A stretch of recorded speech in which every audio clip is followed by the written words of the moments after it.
Kali ini kita akan bahas filter tambahan untuk menentukan area supply demand, agar area yang kita pilih memiliki probabilitas semakin tinggi. Sebelumnya saya sudah share strategi trading dengan supply demand. Buat yang belum nonton, silakan klik link di atas untuk mempelajarinya. Menambahkan filter saat memilih area akan membantu kita menghindar dari loss karena memilih area dengan probabilitas yang rendah. Filter yang akan kita bahas kali ini adalah filter break pivot. Langsung aja kita ke pembahasannya.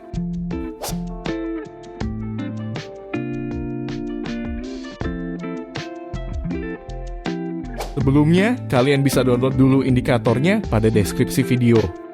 Setelah download, copy paste script ke menu Paint Editor, kemudian save. Setelah install, maka tampilannya akan seperti ini. Lingkaran merah berarti swing high dan lingkaran biru berarti swing low yang berfungsi menunjukkan garis resistance statis pada market. Dengan cara memperhatikan area supply demand yang berhasil break pivot terakhir yang terbentuk. Karena jika pivot berhasil di break oleh area, berarti market sedang menunjukkan tren yang kuat menuju arah break pivot tersebut. Dan idealnya, kita akan meletakkan order pada area yang berhasil break pivot. Kita akan coba cari contohnya pada beberapa pair pada video analisa kemarin. Pada pair NZD-USD sebagai contoh, ada area drop base rally yang cukup menarik kemarin di sini. Terlihat area tersebut berhasil menembus pivot high terakhir yang terbentuk dan area berada dekat dengan EMA 200. Tips untuk kalian, selama saya backtest di time frame H4, jika lebar area lebih dari 30 pips, kita bisa gunakan body base sebagai titik entry-nya. Kita bisa ukur dengan tools price range seperti ini.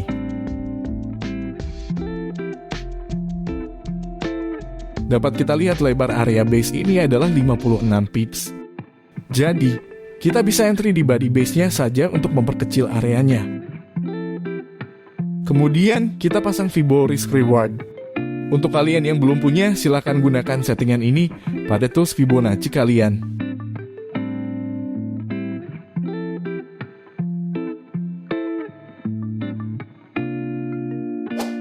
Setelah kita pasang Fibo Risk Reward-nya, dengan buffer stop loss 10% daily ATR, di sini bisa kita lihat harga hanya masuk sebentar ke area dan rally menuju HTP2.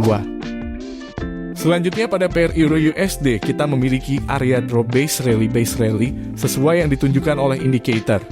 Area ini juga berhasil break pivot high terakhir yang terbentuk dan berada dekat dengan EMA 200.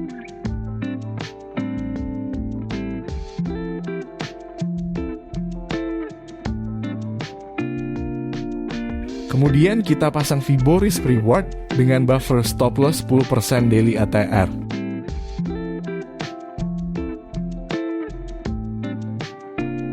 Terlihat harga masuk ke area cukup dalam.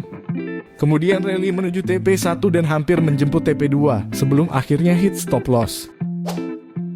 Selanjutnya pada pair NZD-JPY. Di sini kita memiliki area drop base drop dengan leg out biru dan berhasil break pivot.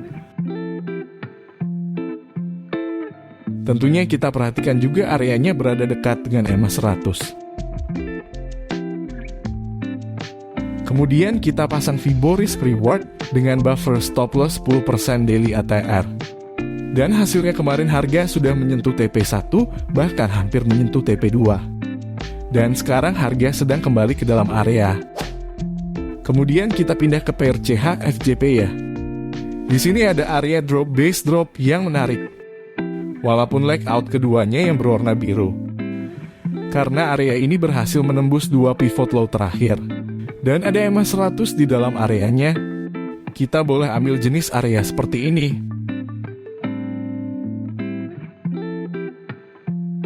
Kemudian kita pasang Fibo Risk Reward mulai dari body base-nya dengan buffer stop loss 10% daily ATR.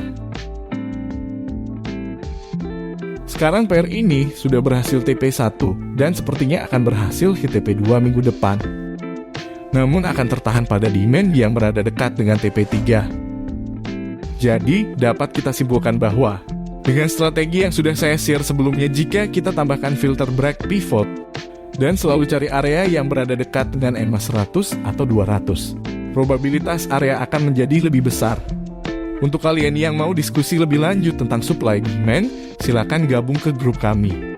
Linknya sudah kami sediakan pada deskripsi video. Jangan lupa like dan subscribe. Tradinglah dengan mandiri, dan terima kasih.